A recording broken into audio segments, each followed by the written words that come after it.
I'm not gonna lie, man. I like what's going on right now. Two titans in the industry, Stephen A and obviously LeBron. I love that Bron has time. Like, I think you guys forget sometimes that this man is human. Stephen A, you know I fuck with you, you my dog, but I think you crossed the line. And even though you apologized today about the Cole Memorial shit, like, and the D-Wade retirement, like, that's too far, man. Hello, everybody, and welcome back to the channel. Well, the LeBron-Stephen A fallout is still happening, and recently Pat McAfee got involved and had a response for Kendrick Perkins and Stephen A Smith. Now, this comes on the heels of Perk actually making some comments about why didn't LeBron partner up with some of his other friends and kind of allude to it down racial lines. Take a listen here what Perk had to say, and then I'm gonna let you know what Pat had to say. My last thing, and I'm glad y'all brought up the Mind the Game podcast. And the one thing I will say, sharing the locker room with LeBron James, being LeBron James' teammate, being in McDonald's All-American, all that, he is one of the brightest basketball minds I've ever been around. Okay, you lose J.J. Redick, and then you go out and get Steve Nash. I would never question Steve Nash's IQ or his intelligence when it comes down to the game of basketball. But Richard Jefferson just got hired as on our A team to cover the NBA Finals. He's smart as hell. Shannon Fry, who won the championship with LeBron James, who does NBA TV, he's intelligent as hell. Phil Handy, who LeBron James won 2 championships with, who's now doing his own thing, he's intelligent as hell. Hell, Draymond Green. Well, I know Draymond Green ruffled the feathers, but no one could ever question his basketball mind or his basketball IQ.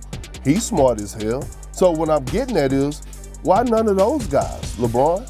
These are your guys. Why none of those guys are on Mind the Game? And I'll leave it at that. And so will I. Wow. Now, Pat McAfee got wind of this and saw where Kendrick Perkins was going using, 3 black friends of LeBron James that are clearly qualified, but, Kendrick Perkins feels like got overlooked when it came to doing a podcast together with LeBron. And this is what Pat McAfee had to say in response to Kendrick Perkins and Stephen A Smith. Pat McAfee said, "Good morning, beautiful people. I still can't believe LeBron had a conversation with a white guy the other day." Wow. Yo, Pat McAfee is not playing. He is not playing with that. Now, I understand the correlation that Kendrick Perkins is making, specifically to then go on the Pat McAfee show. It wasn't like he went on Nick Wright's show. He went on the same network who just paid Stephen A. Smith all this money. And how soon we forget with all the things that LeBron said he's offended by with what Stephen A. Smith had to say. Let's take a listen to what Pat McAfee had to say about LeBron just a couple years ago. That guy stinks, by the way. I am done with him. Who, LeBron? I'm done with him. Well, you didn't like his antics last night? I just everything. Now, Tom Brady, the difference between Tom Brady and LeBron is Tom Brady will go there, and Tom Brady is so competitive. Although he has the TB12 treatment in the TB12 facilities and he does have a business on the side, he's not worried about all of the extra curricular activity. He's not going to start like 7 shows. He's not going to do all this. He's become very difficult to like. He's become a very difficult person to like. I was a diehard LeBron James fan. Yeah. Had a shoe deal, was driving a Hummer, the whole thing. Mm-hmm. Went to Cleveland, then he went to Miami, back to Cleveland. He's a hero, saved the day, out to LA. No team. Shows up drunk to the court. Starts doing ridiculous things on the basketball court and NBA court. Not something that the greatest of all time would do. Kind of gave up, took a vacation year, which makes sense. Because you've been in the playoffs for so long, you played more basketball than everybody else. Take a year off when you get to LA. Do what you got to do. Start a couple shows. Get mad at Magic Johnson. Do whatever you got to do. But this year, he got his guy. He's got Anthony Davis. He's got his guy. He's got a team. Got a new coach. Then he tries to copyright Taco Tuesday. Then the China stuff, which just makes him look like an absolute buffoon. Absolute buffoon. Absolute buffoon. It's becoming tough to like LeBron. Now, no matter how you feel about the situation, with this information being out, from the Pat McAfee show, now, of course, they weren't on ESPN, but to think that LeBron and his people did not know everyone in media, because Pat McAfee, even before he made it, or before he joined ESPN with his show, he was already had a large following. That's how he fell on ESPN's radar. But if you don't think LeBron and his team don't know everything said about him on every podcast by everyone, you're kidding yourself.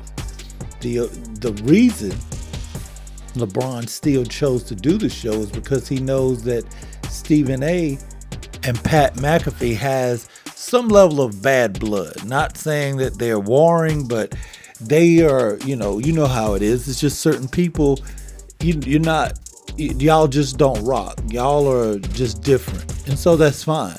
But that is why LeBron chose to do the show, because based on all the things that McAfee said in the past, the way LeBron and his team holds grudges, he wouldn't have done that show. He would have took his talents over to, say, Fox Sports to kind of compete against, First Take. Now, what I will say in all of this, it is very interesting that, Richard Jefferson, Channing Frye, and everyone forget Draymond Green has already expressed, kind of being avoided. I don't know a current NBA player that's more of a cheerleader for LeBron than Draymond Green. And he's expressed, kind of disappointment. Draymond almost sounded sad that LeBron James hasn't even done his Draymond Green podcast yet. If you don't remember that, take a look here. I must say I am a little upset that LeBron James is going on a podcast and he still haven't been on the Draymond Green show. But when it's your own thing, you kind of can't say anything. So I guess I'll live with it for now. Pick the bone with him that I got to pick with him later. So I'm wondering what you guys thinking. I mean, when you just pull the receipts of everything, I mean, it's interesting. I'll just say that because you're either championing LeBron the entire time, or he cuts you off. That's just how it is. So you've seen people for their careers either just kind of gloat about LeBron, and if he's your friend, I get it, but if once you get in the media, you do have to be critical of him certain points, and he hasn't always been forgiving for anyone that has been critical to any decision or any, thing that he's done. Let me know what you guys think, man. Be sure to like, subscribe, hit that notification bell. I'm going to holler at you next time. Peace.